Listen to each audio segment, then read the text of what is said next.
Hi, everybody. This is Larry Christiansen bringing to you Games of the Day, the round review of round two of the Grenke Chess Classic being played in Baden-Baden, Deutschland, Germany.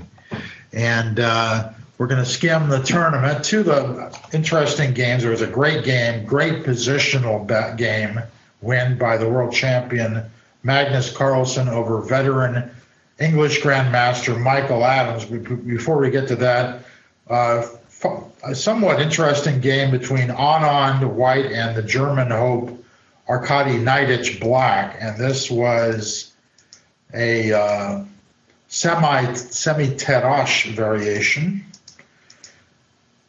characterized by E4. This is a old line, venerable line, probably been around for 70 odd years or more.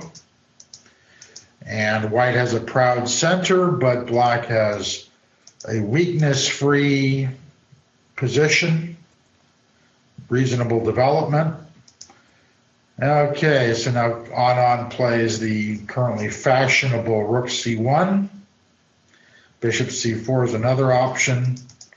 And now Neidich, obviously he's in this game to be a blocker for Mr. Anand. He's playing for a draw.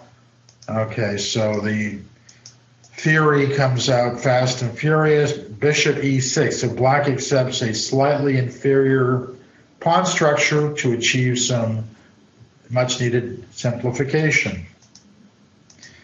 And this was an interesting move, designed to neutralize that knight on a5, which is dominated by that powerful knight. Also delays the king entrance from g8. So now we get some nice maneuvering moves. F3 was a distinct option as well.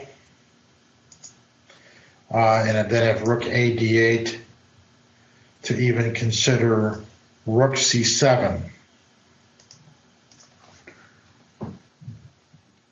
Rook d2 check, king e3, and then if rook takes g2, White has the mildly shocking rook d1 with excellent play for White for the pawn. The rook is not takeable because of a back rank situation. There are other options, but instead Anand plays rook king e3, nudging the rook to the active spot a4, and now White plays rook hd1. He wants a quick invasion of on the C and D files. Black plays to trade off that strong knight on e5.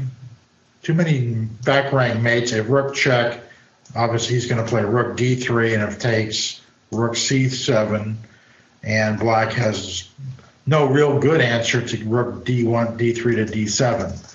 So anyway, he played knight c6, and now he has three weak pawns. White has one, and a potentially losing end configuration on the king side. Now he played rook d2,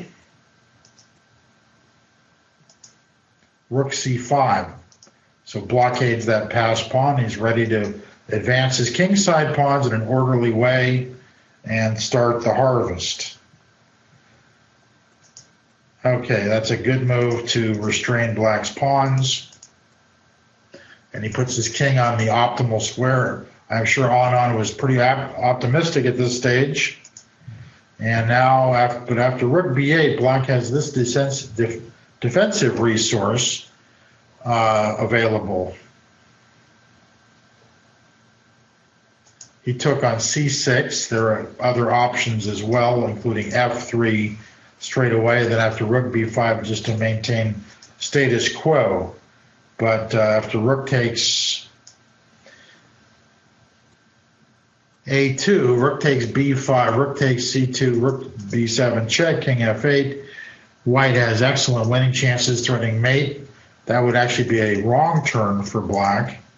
But better is to play rook takes c5 check, rook takes c5, and then takes on a2. Rook takes c6, and now he